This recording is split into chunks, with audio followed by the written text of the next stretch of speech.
ناظرین کرام، ایک دفعہ ایک غزوہ میں ایک عورت گرفتار ہو کر آئی۔ اس کا بچہ گم ہو گیا تھا۔ ممتا کی محبت کے جوش کا یہ عالم تھا کہ جو کوئی بچہ اسے مل جاتا اس کو سینے سے لگا لیتی۔ حضور اکرم صلی اللہ علیہ وآلہ وسلم نے دیکھا تو حاضرین سے مخاطب ہو کر فرمایا، کیا یہ ہو سکتا ہے کہ یہ عورت خود اپنے بچے کو آگ میں ڈال دے گی؟ لوگوں نے عرض کیا کہ ہرگز نہیں۔ حضور اکرم صلی اللہ علیہ وآلہ وسلم نے فرمایا، تو خدا کو اپنے بندوں سے اس سے زیادہ محبت ہے جتنی اس عورت کو اپنے بیٹے سے ہے۔ اور ایسے ہی ایک مرتبہ حضور صلی اللہ علیہ وآلہ وسلم ایک غزوہ سے واپس آ رہے تھے کہ ایک عورت اپنے بچے کو گود میں لے کر آپ صلی اللہ علیہ وآلہ وسلم کی خدمت میں حاضر ہوئی اور عرض کیا، یا رسول اللہ صلی اللہ علیہ وسلم، ایک ماں کو اپنے بچے سے جتنی محبت ہوتی ہے، کیا خدا کو اپنے بندوں سے اس سے زیادہ نہیں ہے؟ آپ صلی اللہ علیہ وآلہ وسلم نے ارشاد فرمایا، ہاں بے شک ہے۔ یہ سن کر عورت نے کہا، کوئی ماں تو اپنے بچے کو آگ میں ڈالنا گوارا نہیں کرتی۔ یہ سن کر شدت تاثر سے آپ صلی اللہ علیہ وآلہ وسلم رو پڑے، پھر سر اٹھا کر فرمایا کہ خدا صرف اس بندے کو عذاب دے گا جو سرکشی سے اس کو دو کہتا ہے۔ ایک بار نبی کریم صلی اللہ علیہ وآلہ وسلم صحابہ کے ساتھ تشریف فرما تھے کہ ایک صاحب ایک چادر میں ایک پرندہ اور اس کے بچوں کو لپیٹے ہوئے لائے۔ عرض کیا، یا رسول اللہ صلی اللہ علیہ وسلم، میں نے ایک جھاڑی میں ان بچوں کو اٹھا کر کپڑے میں لپیٹ لیا تھا۔ ان کی ماں میرے سر پر منڈلانے لگی، میں نے ذرا سا کپڑا کھولا تو وہ بچوں پر گر پڑی۔ یہ سن کر حضور اکرم صلی اللہ علیہ وآلہ وسلم نے فرمایا، اپنے بچوں کے ساتھ ماں کی محبت پر تمہیں تعجب ہے؟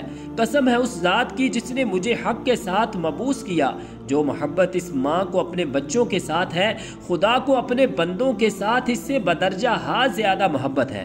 ناظرین کرام، یہ واقعات اس حقیقت کی وضاحت کر دیتے ہیں کہ اگر انسان اپنے خالق و مالک سے محبت رکھے تو وہ خود مہربان اور رحیم خالق بھی انسان سے اسی درجہ محبت رکھتا ہے کہ انسانی رشتہ پیوند میں کوئی انتہائی محبت رکھنے والا بھی محبت کے اس مقام کو نہیں پہنچ سکتا۔ حضرت ابو ہریرہ رضی اللہ تعالی عنہ سے روایت ہے کہ رسول اللہ صلی اللہ علیہ وآلہ وسلم نے ارشاد فرمایا، جب اللہ تعالیٰ کسی بندے سے محبت کرتا ہے تو جبریل علیہ السلام کو پکار کر فرماتا ہے کہ اللہ تعالیٰ فلاں بندے سے محبت کرتا ہے، اس لیے تو بھی اس سے محبت رکھ۔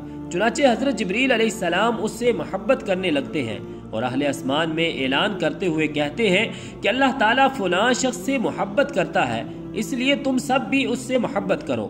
چنانچہ آسمان والے بھی اس شخص سے محبت کرنے لگتے ہیں اور زمین میں اس کے لیے مقبولیت لکھ دی جاتی ہے۔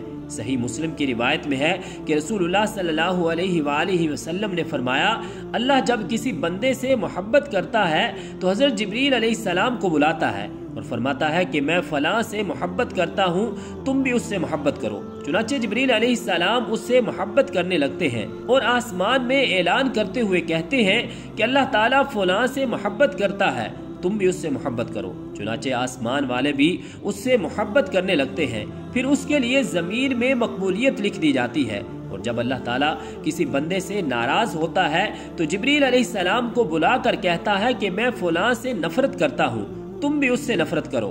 چنانچہ جبریل علیہ السلام بھی اس سے نفرت کرتے ہیں، پھر آسمان والوں میں اعلان کرتے ہوئے کہتے ہیں کہ اللہ تعالیٰ فلاں بندے سے نفرت کرتا ہے، اس لیے تم بھی اس سے نفرت کرو۔ پھر زمین میں اس کے لیے نفرت لکھ دی جاتی ہے۔ محترم ناظرین کرام، ایک حدیث پاک کا مفہوم ہے کہ سیدنا ابو ہریرہ رضی اللہ تعالی عنہ روایت کرتے ہیں کہ نبی کریم صلی اللہ علیہ وآلہ وسلم نے فرمایا، میری امت کے تمام لوگ جنت میں جائیں گے سوائے اس کے کہ جس نے جنت میں جانے سے خود ہی انکار کیا۔ صحابہ کرام رضوان اللہ علیہم اجمعین نے عرض کیا، اے اللہ کے رسول، بھلا جنت میں جانے سے کون انکار کرے گا؟ آپ صلی اللہ علیہ وآلہ وسلم نے فرمایا، جس نے میری اطاعت کی وہ جنت میں جائے گا، اور جس نے میری نافرمانی کی اس نے گویا جنت میں جانے سے انکار کر دیا۔ ناظرین کرام، ایک مرتبہ رسول اللہ صلی اللہ علیہ وآلہ وسلم ایک سفر سے واپس آ رہے تھے کہ ایک جگہ پر آپ نے پڑاؤ ڈالا۔ قریب ہی ایک بستی تھی جس میں ایک عورت کا تندور تھا۔ اس عورت نے لشکر کی روٹیاں بھی پکائی۔ جب وہ عورت اپنے کام کاج سے فارغ ہو گئی تو صحابہ کرام سے کہنے لگی، میں تمہارے سردار سے بات کرنا چاہتی ہوں۔ کیونکہ میں نے سنا ہے کہ وہ صاحب جمال بھی ہیں اور صاحب کمال بھی۔ صحابہ کرام رضوان اللہ علیہم اجمعین اسے رسول اللہ صلی اللہ علیہ وآلہ وسلم کے پاس لے آئے تو وہ عورت کہنے لگی، اے اللہ کے پیارے رسول، میں آپ سے ایک بات پوچھنا چاہتی ہوں۔ رسول اللہ صلی اللہ علیہ وآلہ وسلم نے فرمایا، پوچھئے کیا پوچھنا چاہتی ہو؟ تو وہ عورت کہنے لگی کہ میں ایک ماں ہوں، تندور میں روٹیاں لگاتی ہوں اور یہی میرا ذریعہ روزگار ہے۔ میرا ایک چھوٹا سا بچہ ہے، میں اس کو آگ کے قریب نہیں آنے دیتی کہ کہیں اس کو آگ یا انگارے سے کوئی تکلیف نہ پہنچے۔ میں خود تندور کے اندر آگ میں اپنا ہاتھ ڈال کر روٹیاں لگاتی بھی ہوں اور نکال بھی لیتی ہوں، لیکن میں اپنے بچے کو گرم ہوا کے لگنے کو بھی پسند نہیں کرتی۔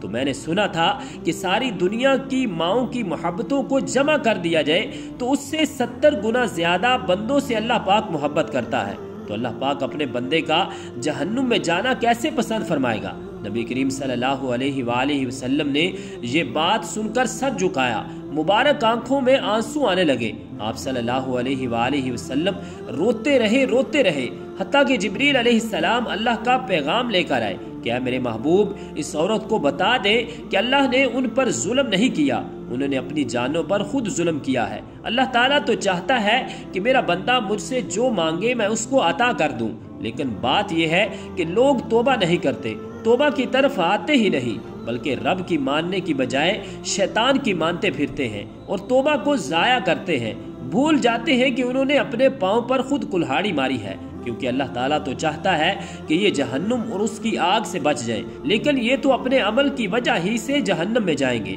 ناظرین کرام، اگر انسان سے گناہ ہو جائے تو اس کو چاہیے کہ وہ اس گناہ سے توبہ کرے، کیونکہ جب کوئی انسان گناہ کرتا ہے تو اس کے دل پر ایک سیاہ نقطہ لگا دیا جاتا ہے، جب وہ توبہ اور استغفار کرتا ہے پھر اس کا دل صاف کر دیا جاتا ہے۔ مگر اگر کوئی شخص توبہ نہ کرے بلکہ مستقل گناہ کرتا رہے تو وہ نقطہ بڑھتا چلا جاتا ہے، یہاں تک کہ اس کا دل زنگ آلود ہو جاتا ہے، پھر حق قبول کرنے کی صلاحیت اس میں ختم ہو جاتی ہے۔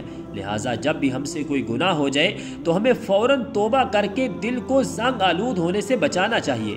رسول اللہ صلی اللہ علیہ وآلہ وسلم کا فرمان ہے کہ بے شک جب بندہ ایک گناہ کرتا ہے تو ایک سیاہ نقطہ اس کے دل میں لگا دیا جاتا ہے، پھر جب وہ گناہ چھوڑ دیتا ہے اور استغفار اور توبہ کرتا ہے تو اس کا دل صاف کر دیا جاتا ہے، اور بغیر توبہ کیے ہوئے دوبارہ گناہ کرتا ہے تو اس نقطے میں زیادتی کر دی جاتی ہے، حتیٰ کہ وہ نقطہ پورے دل پر چھا جاتا ہے۔ ناظرین کرام، دین اسلام میں مایوسی بالکل بھی نہیں ہے۔ انسان خطا کا پتلا ہے، گناہ انسان کی فطرت میں داخل ہے، لیکن بہترین ہے وہ شخص جو گناہ کر کے اس پر قائم نہ رہے بلکہ فوراً توبہ کر کے اللہ تعالیٰ سے معافی مانگ لے۔